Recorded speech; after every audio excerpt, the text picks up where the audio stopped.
Hey everybody, hope that you're doing well. This is Steven with Junior Achievement of North Florida, here with another Career Speaker Series interview. And really excited today to have KyKy from Atlanta, Georgia, sharing a little bit more about her job and how it's changed with COVID-19. KyKy, thanks so much for joining us. Thank you for having me. Yeah, absolutely. So very first part of this interview is just really describing who you are, any other details that you would like to share with us. Cool. I'm KyKy Knight. I am originally from Nashville, Tennessee, but I actually went to school in Athens, Georgia at the University of Georgia, which was awesome. And yeah, currently I work in labor, and so I work for a union where I organize folks in their workplaces. And in my free time, I play music and I dance. That's awesome. Super cool. I love the two hobbies that you have at the very end of it. That was really cool.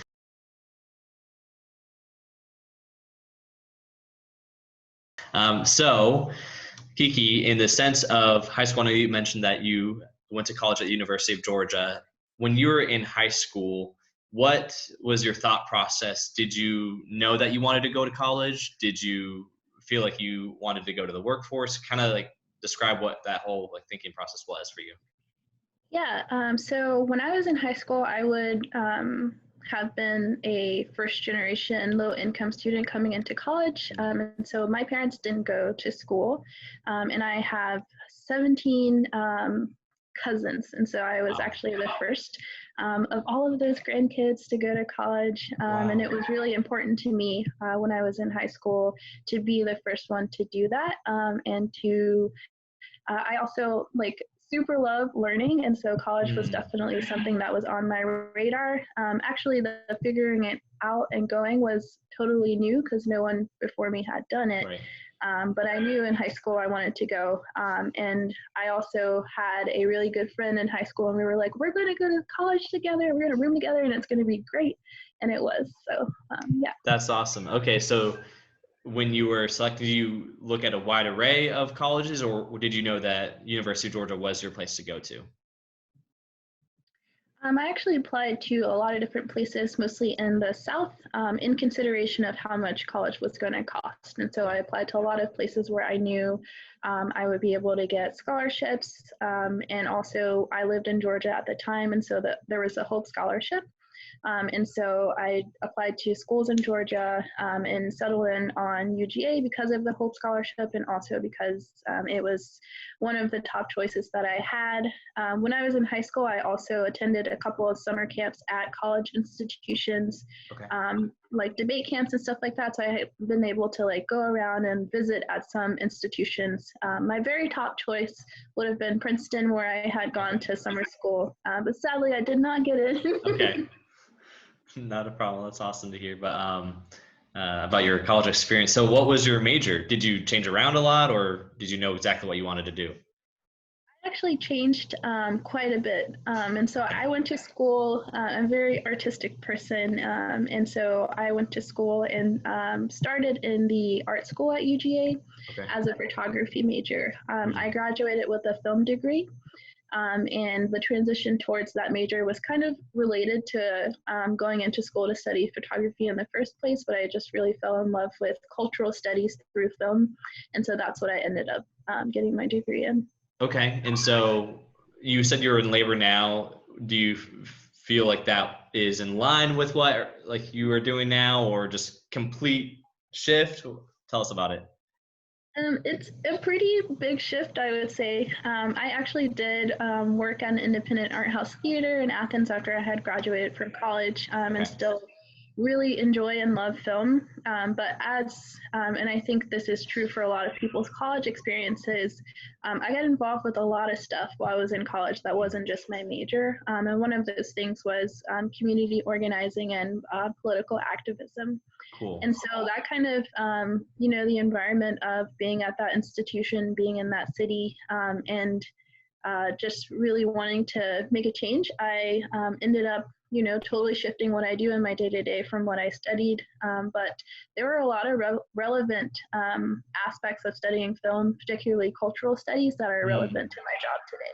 That's awesome. I think even what's so beneficial about college is that while you do study per se, like one major and like that focus, you're able to really get involved with so many different clubs and organizations that really Mhm. kind of like cater to what you want to do eventually and kind of who you are in that season. So it sounds like college for you was really like a good honing in process of like, who am I? What are my interests? But it really did lead to like what you're doing now in like care Mhm. for people.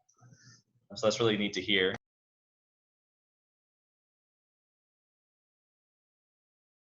So now you are working. Can you tell us about your organization?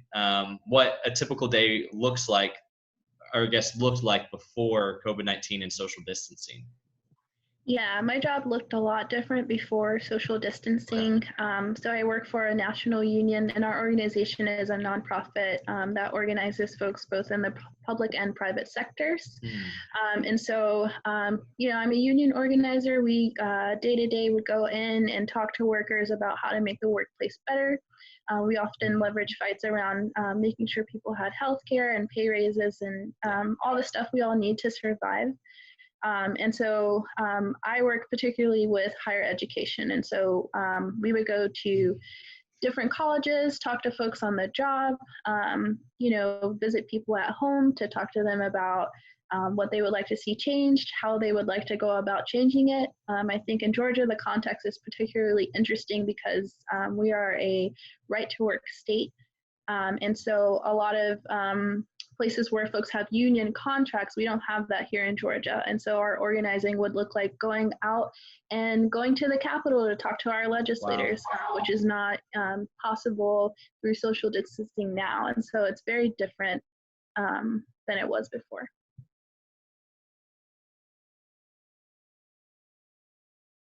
So have you found yourself now with social distancing and COVID-19, like to where you're majority just working from home? Like, are you able to go and like travel around or no? No traveling. We're working exclusively from home. And so that's been really interesting. And it's pushed, I think, myself and a lot of people to be really creative in the way that we do our jobs. Yeah. And so, whereas we would have in person meetings and breakouts and things like that, we're having to transition to using Zoom, this platform that we're using here, to really bring people together. We're doing a lot of trainings and offering a lot of facilitation through online.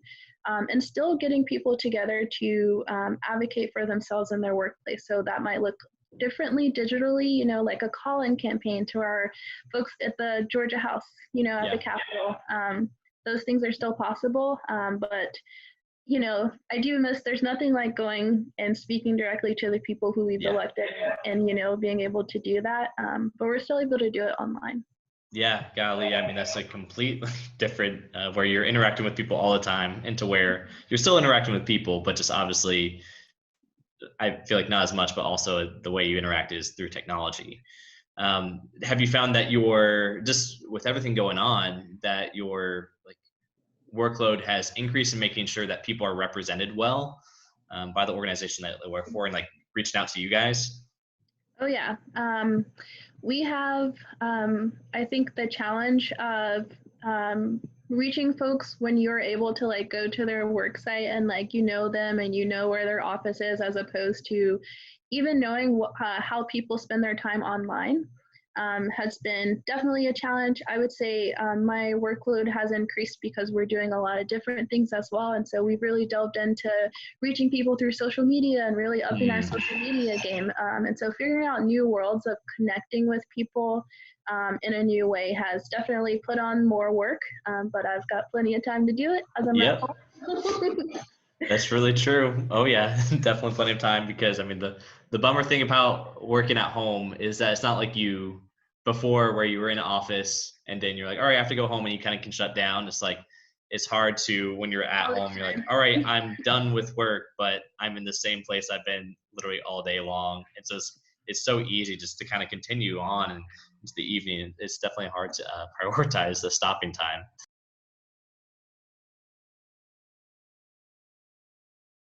Cool. So obviously, there's been a lot of change for you in your job. Can you explain something that's like really positive that you've experienced, whether it be personally, like work-wise, thing that you've seen as a whole? Mm-hmm.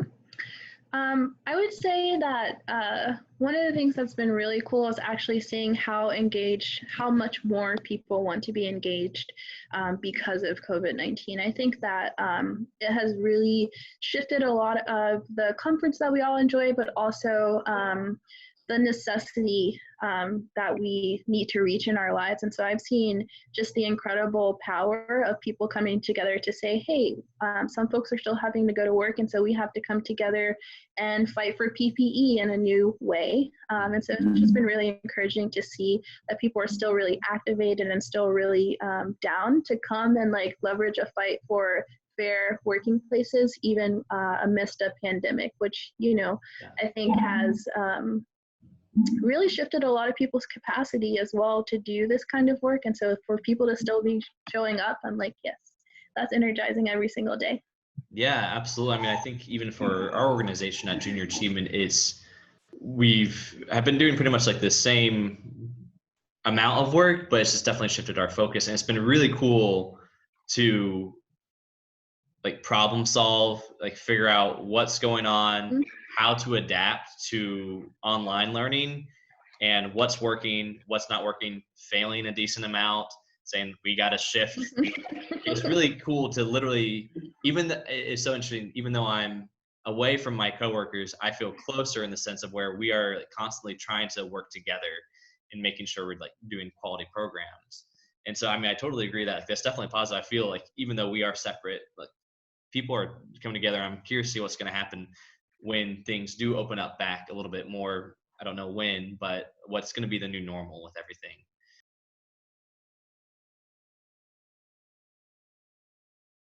Final question for you is, we're obviously in very volatile times, don't really know what's coming in the future, even the next hour. So telling to these students who are watching, why is it so important to really kind of focus on finances even before like emergency situations like we are in currently? Yep. So this pandemic has shown us that stability is really hinges on everybody working together in society. And still, we are subject to natural disasters, diseases, and so I think being prepared for folks are losing jobs en masse. There's now the inability for many people to pay their rent. And I think having like a plan, having some financial safety where you have set up planning for the unknown means that you're able to navigate situations like this a little bit better. And I think that no one is like the pandemic does not care about who you are, right? And so I think the leveraging that we have is to make sure we build community first of all, and then security second of all. That's really true, in like focusing on who we are as a people together. Is there anything specific like you have realized about your own finances like during this like pandemic? Yeah, I think one thing that's been really a total shift, this might be like way too much, but so I am immunocompromised, and so my housemate that I lived with before worked in the ER, and so there's a lot of people who are in these like weird like house situations now where it's not safe to be at home. And so I have had to totally shift to finding a new place to live during the pandemic because it has real consequences for folks that are immunocompromised, and so that means I have to save a lot more. Yes. And so I've really had to like reevaluate my spending, reevaluate my necessities during this time, which has also been cool. I'm cooking a lot. Yeah, no, sir. Thank you for sharing that. That's definitely hard to literally have to move in the midst of everything going on. Like it's not something that you really want to focus on because there's so much anxiety and going on elsewhere. But I'm glad to hear that you are safe, correct? Yes, absolutely. Okay, awesome. That's good to hear and everything. So, KyKy, thank you so much for providing like insight and just sharing more of your personal story and also your work story and how it's changed so much with COVID-19. So, really appreciate your wisdom. Yeah, I'm so happy to have been able to do this. Yeah, absolutely. All right, KyKy. Well, it was a pleasure talking to you, and we'll see you.